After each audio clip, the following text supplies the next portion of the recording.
दूसरा प्रश्न, अनेक बुद्ध पुरुष हुए, जैसे बुद्ध, महावीर, नानक, परमहंस, रामकृष्ण, रमन महर्षि और स्वयं आप, इन सब के कोई गुरु नहीं थे, ऐसा क्यों?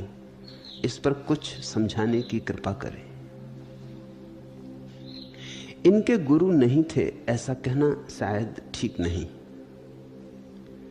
यही कहना उचित है कि सारा अस्तित्व इनका गुरु था। जिनकी हिम्मत इतनी नहीं है कि सारे अस्तित्व को गुरु बना सके, उनको फिर एक आध आदमी को गुरु बनाना पड़ेगा, वो कंजूसी के कारण। न सबको बना सको, कम से कम एक को बना लो। शायद एक से ही झरोखा खुले, फिर धीरे धीरे हिम्मत बढ़े, स्वाद लग जाए, साहस बढ़े, तो तुम औरों को भी बना लो। ऊपर से देखने में ऐसा लगता है कि बुद्ध का कोई गुरु नहीं था, लेकिन अगर गहरे से देखोगे तो ऐसा पता चलेगा बुद्ध ने किसी को गुरु नहीं बनाया, क्योंकि जब सारा अस्तित्व ही गुरु हो तब किसको गुरु बनाना? नदी, पहाड़, चांद, तारे, पौधे, पशु, पक्षी सभी गुरु हैं। सूफी फकीर हुआ हसन, मरते वक्त किसी ने पूछा कि तेरे गुरु कौन थे? उसने कहा मत पूछो, वो बात मत छेड़ो, तुम समझ ना पाओगे। अब मेरे पास ज्यादा समय भी नहीं, मैं मरने के करीब हूं, ज्यादा समझा भी ना सकूंगा। उससे हो गए लोग, उन्होंने कहा जा ही रहे हो, ये उलझन मत छोड़ जाओ ना, हम सदा पछताएंगे। जरा से मैं कह दो अभी तो कुछ सांस बाकी है। तो उसने कहा इतना ही समझो कि नदी के किनारे बैठा था और एक कुत्ता आया, बड़ा प्यासा था, हाँफ रहा था। नदी में झांक के देखा, वहां उसे दूसरा कुत्ता दिखाई पड़ा, घबरा गया, भौंका तो दूसरा कुत्ता भौंका, लेकिन प्यास बड़ी थी। प्यास ऐसी थी कि भय के बावजूद भी उसे नदी में कूदना ही पड़ा।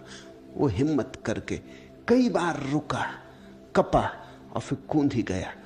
कूदते ही नदी में जो कुत्ता दिखाई पड़ता था वो विलीन हो गया। वो था तो नहीं, वो तो केवल उसकी ही छाया थी।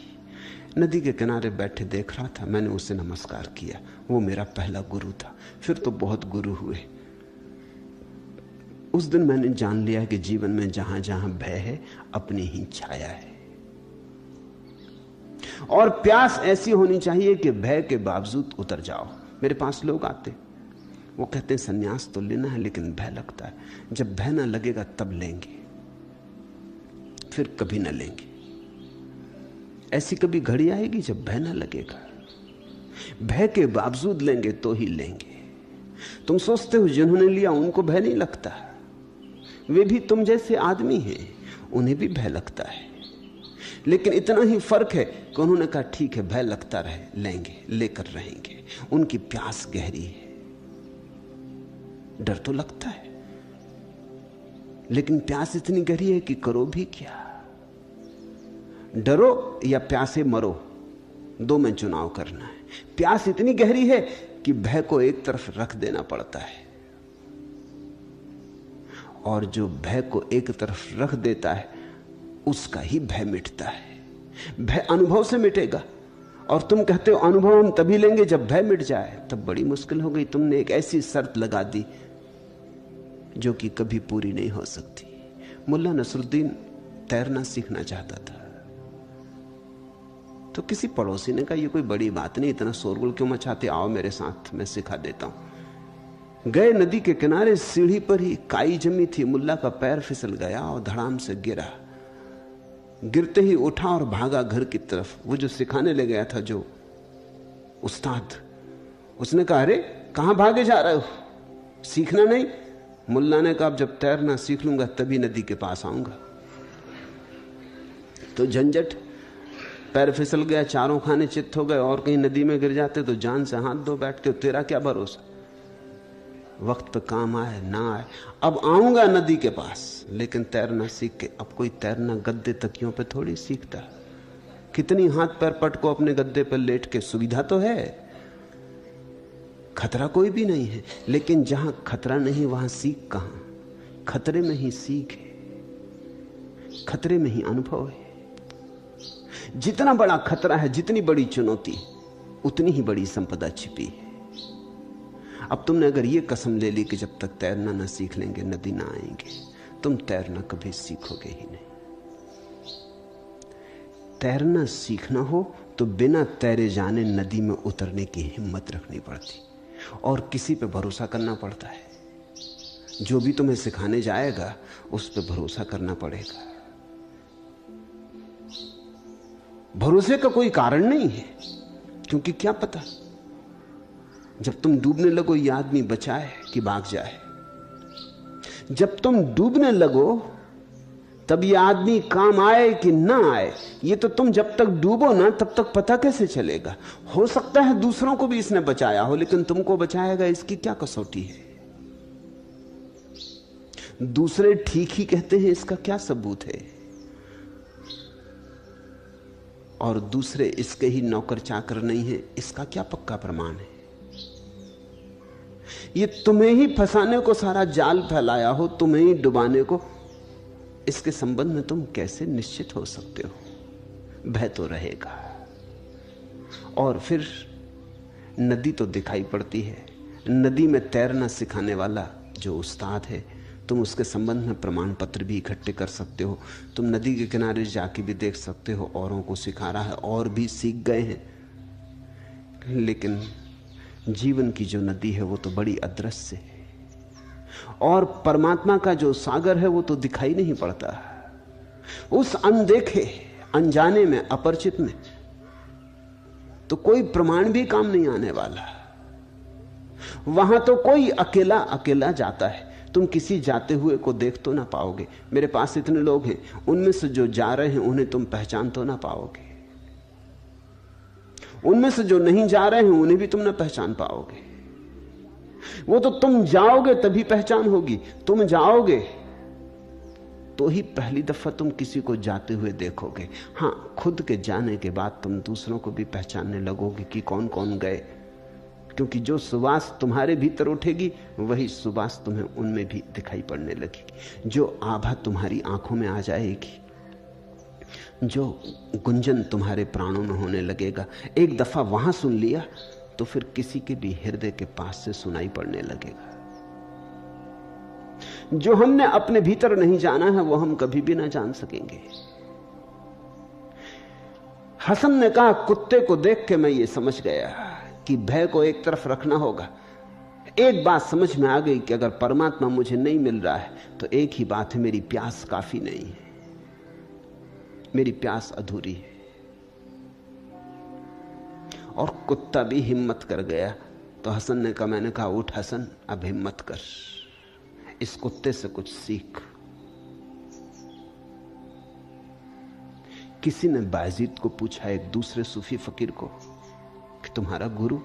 तो बायजीद ने कहा, एक गांव से गुजरता था, एक छोटा सा बच्चा एक दिए को जला के ले जा रहा था मजार पर चढ़ाने। दिन भर से मुझे कोई मिला नहीं था जिसको मैं कुछ समझाता,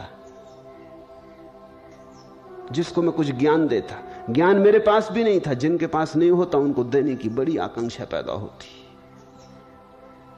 क्योंकि देते में उनको थोड़ा सा भरोसा आता है कि है, और तो कुछ पक्का नहीं है।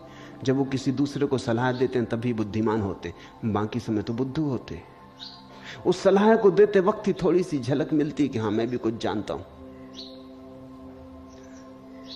तो पकड़ लिया सूफी फकीर ने उस लड़के को और फूंक मार के उसका दिया बुझा दिया।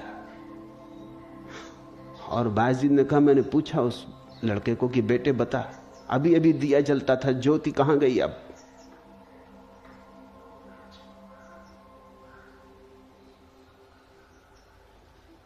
उस लड़के ने कहा, जलाएं दिया, जला के देखें। वो भागा और माचिस ले आया, उसने दिया जलाया और कहा, मुझे बताएं ज्योति अब कहां से आ गई? जहां से आती वहीं चली जाती, ना तो आते वक्त पता चलता कि कहां से आती, न जाते वक्त पता चलता कि कहां जाती। बायजीद ने कहा कि उस छोटे से बच्चे ने मुझे बोध दे दिया कि मुझे अभी कुछ भी पता नहीं। इस छोटे बच्चे को भी सिखाने की मेरी कोई योग्यता नहीं। हार गया इससे। उस दिन से सिखाना बंद कर दिया। अब तो जान लूंगा तभी सिखाऊंगा। वो छोटा बच्चा मेरा गुरु हो गया। जिनमें इतना साहस है कि सारे अस्तित्व को गुरु बना लें, उनके लिए फिर एक गुरु बनाने की जरूरत नहीं है। लेकिन तुम में तो इतना भी साहस नहीं कि तुम एक को गुरु बना सको। सबको तो तुम कैसे गुरु बना सकोगे? और धोखा मत देना अपने को, क्योंकि धोखा बड़ा आसान है और मन बड़ा चालाक है। मन कह सकता है हम एक को गुरु इसीलिए नहीं बनाते क्योंकि हम तो सबको गुरु मानते। ये कहीं एक गुरु से बचने की तरकीब ना हो। बस इतना तुम ख्याल रखना, जिंदगी तुम्हारी है, गमाओ या पाओ तुम जिम्मेवार हो। धोखा दो या बचो तुम्हारा काम है, किसी और का इसमें कुछ लेना देना नहीं। इतना ही ख्याल रखना कि ये एक को गुरु न बनाने के पीछे कहीं ऐसा ना हो कि बचना चाह रहे हो, बहाना अच्छा खोज लिया कि हमारे तो सब गुरु हैं। अगर हो तो इससे शुभ कुछ भी नहीं, अगर ना हो तो ये धारणा बड़ी खतरनाक हो जाएगी। साहस हो तो हर जगह से शिक्षण मिल जाता है, सीखने की कला आती हो तो हर द्वार से मंदिर मिल जाता है और हर मार्ग से मंजिल मिल जाती है। सीखना ना आता हो, शिष्य होने की कला ना आती हो, सीखने लायक मन मुक्त ना हो, पक्षपात से घिरा हो, सिद्धांतों से दबा हो, तो फिर तो तुम्हें सद्गुरु मिल जाए, बुद्ध और अष्टावक्र जैसा भी, तो भी तुम बच जाओगे, तो भी तुम रास्ता काट के निकल जाओगे। कोई ना कोई तरकीब तुम खोज लोगे।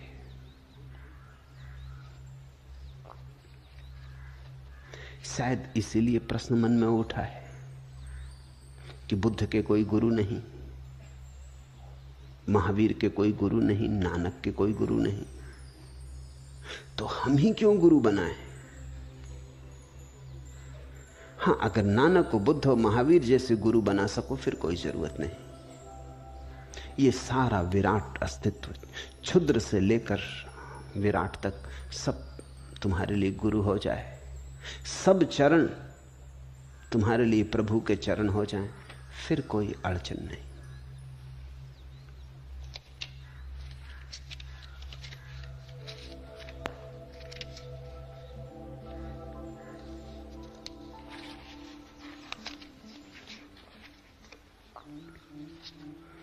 ये न हो सके तो कम से कम एक झरोखा खोलो, कम से कम एक खिड़की खोलो। खिड़की से कोई बहुत बड़ा आकाश दिखाई नहीं पड़ेगा, छोटा सा आकाश दिखाई पड़ेगा, लेकिन छोटा सा आकाश स्वाद बनेगा।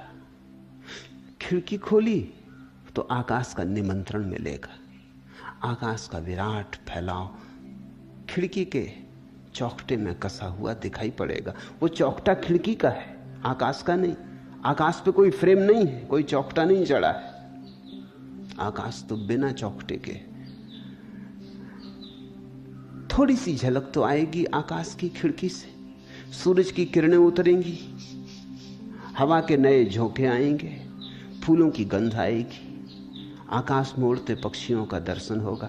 शायद तुम भी अपने पिंजड़े को छोड़कर उड़ने के लिए आतुर हो जाओ, प्यास जगे। बस गुरु के पास इतना ही तो होना है। गुरु यानी परमात्मा में एक झरोखा। गुरु के माध्यम से तुम परमात्मा को देखने में कुशल हो जाओगे। एक बार कुशल हो गए तो सारा अस्तित्व तुम्हारा गुरु हो जाएगा। फिर तुम एक ही खिड़की से क्यों देखोगे? फिर कंजूसी क्या? फिर तुम सब खिड़कियां खोलोगे, फिर तुम सब द्वार खोलोगे, फिर तुम पूरब में ही क्यों अटके रहोगे? फिर पश्चिम की खिड़की भी खोलोगे, फिर तुम पश्चिम में ही क्यों उलझे रहोगे? फिर तुम दक्षिण की भी खिड़की खोलोगे कि जब पूरब इतना सुंदर है तो पश्चिम भी होगा, तो दक्षिण भी होगा, तो उत्तर भी होगा। तब सब आयाम तुम खोलोगे। फिर एक दिन तो तुम कहोगे इस घर के बाहर चले, खिड़कियों से काम नहीं चलता। जब घर के भीतर से आकाश इतना सुंदर है, तो ठीक आकाश के नीचे जब खड़े होंगे, तब अपूर्व